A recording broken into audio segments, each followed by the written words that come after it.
Welcome to Barnstable Today. I'm Nick Cortez. And I'm Kevin Friel. We'd like to remind you right at the top that the meetings we cover are available on demand at the town's website. You can find them at www.town.barnstable.ma.us. The Barnstable Municipal Airport, with the help of consultant Mark Nelson of the Horsley Witten Group, last night presented to the public the airport's draft master plan, which outlines and governs all possible future projects at the airport over the next decade. Here, Nelson outlines the specifics of what may happen at the airport during that time period.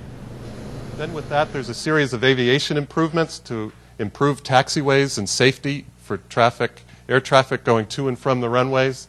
And the consideration, because the airport owns the site of the former Mildred's restaurant, that be something that be included in the master planning process as a potential site for leasing for a new business into the future to provide revenue for the airport. There's a recognition that that needs to be done in a way that's connected to the traffic planning for future improvements on Route 28 as well. And that's a point of discussion between the airport and the town and the Cape Cod Commission that I'm sure will continue as this process moves forward.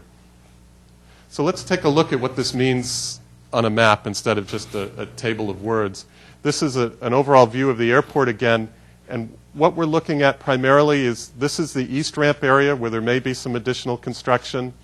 This is the north ramp area over here adjacent to the Kmart Plaza where there may be some expansions or renovations of existing hangar facilities in that area.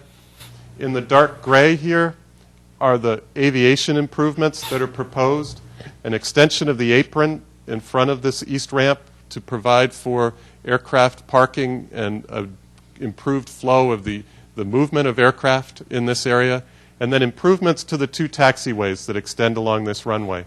Currently, if you're on the east ramp in a plane, to get to the end of this runway, you have to taxi up to here, cross the runway, and come up on the other side. And for safety reasons, it's fairly obvious that it would make sense to extend that taxiway out to the end of the runway. This taxiway will be improved for the turning radius at the end as well. Those are long-term aviation improvements that are proposed as part of the master plan.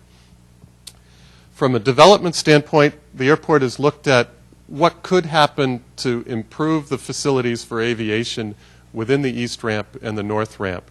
There's currently a waiting list for people that are looking for hangar space for aircraft that they either have at the airport or would like to store at the airport. There's a series of existing hangars for general aviation aircraft on the east ramp, and the proposal here is to extend the number of hangars that could be built towards the north on the east ramp, with a potential for perhaps, in square footage of interior space of these buildings, about 160,000 square feet of hangar space.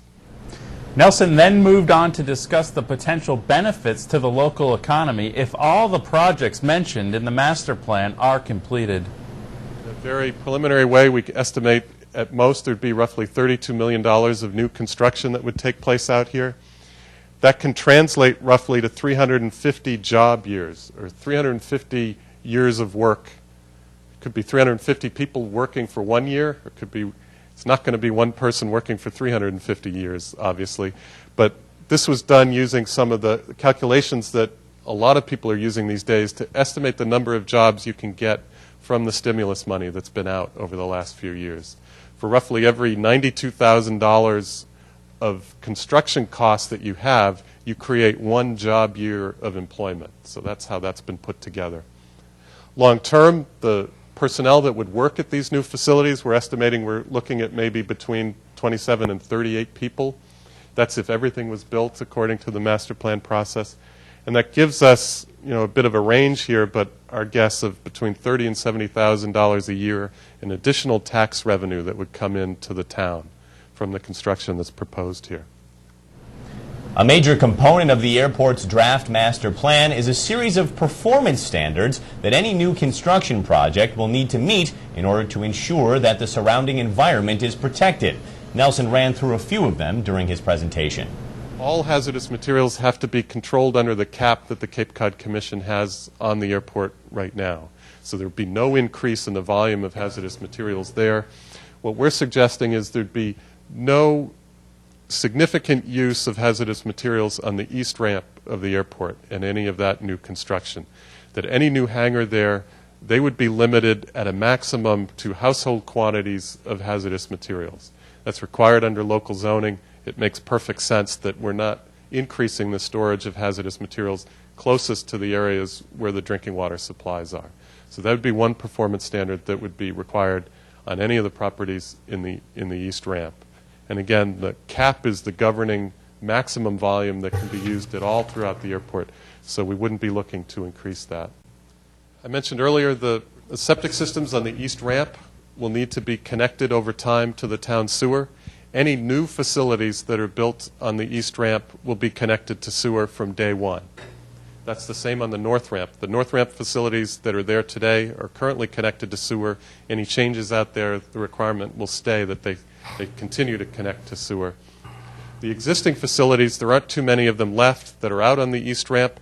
At the time of lease renewal, when that lease comes up, the plan is for the airport to connect those at that time to the town sewer. If the sewer line that we're using to connect these new facilities is put in place and the tenants want to connect at that time, we're not going to keep them out until lease renewal.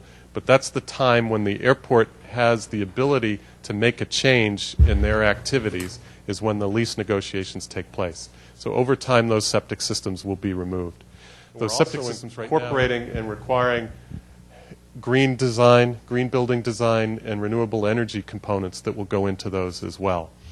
Cape Cod Commission has a requirement for new projects subject to their jurisdiction that each facility work to make 10% of their own energy on site. And that's something we're going to have to work through with them to prove that any new facilities here can accommodate that. And there's the beginnings of a track record of that here at the airport with the soon-to-be constructed photovoltaic solar system on the roof of the Cape Air hangar that's going to generate the majority, if not all, of the energy needs that they have for their facility. So we're starting to see that take place. The roof of a hangar that's oriented east-west and has a nice south roof is probably a prime place to put a solar panel, and we don't have tree obstructions for them in an area such as an airport. So encouraging that is something that will be built into the performance standards for any new construction out at the airport.